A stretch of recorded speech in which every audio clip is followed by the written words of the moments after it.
जन्म मरण के चक्र से छूटना केवल मुक्ति है या सालोक्य मुक्ति है?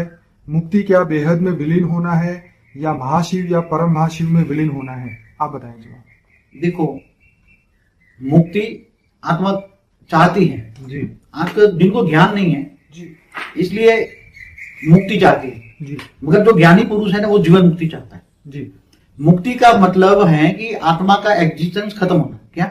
ओके, तो उसमें मुक्ति में कोई अलग अलग प्रकार की जो बताएं जी, मगर मुक्ति का मतलब है आत्मा जब परमात्मा में विलीन हो जाए, चाहे शिव में विलीन हो जाए। जी, जब आत्मा परम धाम में जाएगी तो वहां शिव निराकार है, जी, पावर में समा जाए तो उसको मुक्ति कहते हैं। तो जीवन मुक्ति जैसे आप बताते हैं उसका? तो जो ज्ञानी पुरुष होते हैं ये मुक्ति नहीं मांगते, वो जीवन मुक्ति मांगते हैं। ओके, तो जीवन मुक्ति का मतलब क्या है, एक बात बताओ।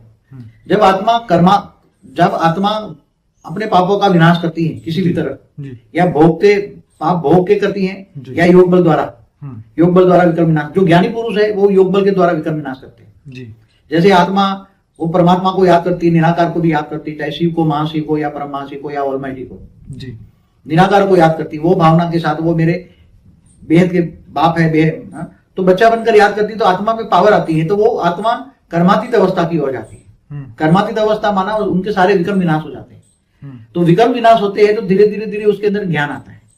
ज्ञान आता है तो फिर एक और वैराग आ जाता है, इस देह और देह के संबंधियों से, दुनिया से वैराग आता है। तो आत्मा शरीर छोड़ते वक्त धीरे धीरे धीरे सूक्ष्म अवतन में जाती है, माना स्वर्ग लोक में पहले जाएगी, इससे भी परे चौथे लोक में, महालोक में, जनलोक में, फिर स्पीड पकड़ के ऊपर चली जाएगी।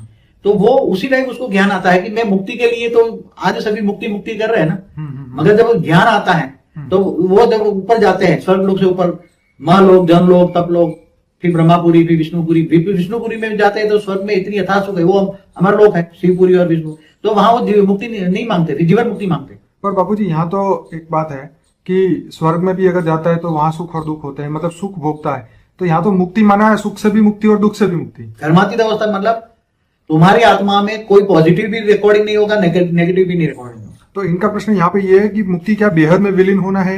हाँ, तो वही तो पहले मुक्ति का दे दिया ना मैंने जवाब, कि परम धाम में जाएगी तो परम धाम निराकार में शिव में वो समझ आएगी, तो उसका एग्जिस्टेंस खत्म, उसको मुक्ति कहते हैं। मगर मैं ये कहता हूँ जब ज्ञान आता है तो आत्मा मुक्ति नहीं मांगती, वो जीवन मुक्ति मांगती है। ठीक है, परम धाम में रहकर भी वो विलीन नहीं होती। एक बात बताओ, कोई भी आत्मा परम धाम में ब्रह्म ज्ञानी बन जाती है, परम धाम में जाएगी तो आत्मा निराकार बन जाएगी ना। अब निराकार आत्मा कब बनती है? जैसे मनुष्य जन्म जब ज्ञान आता है तो धीरे धीरे उसका दूसरे लोक में जाती है आत्मा, तो 3 तत्वों का शरीर होती है ना। आत्मा मरने के बाद तो उसके बाद सूक्ष्म शरीर होता है ना। सही बात है। तो सूक्ष्म शरीर के एक भूलोक से भूगुरु लोक में जाती है पुरुषार्थ करके, फिर तीसरे लोक में जाती है, चौथे लोक में जाती है, 5वें लोक में जाती है। तो ऐसे ऐसे करते जब विष्णुपुरी में जाती है तो वहां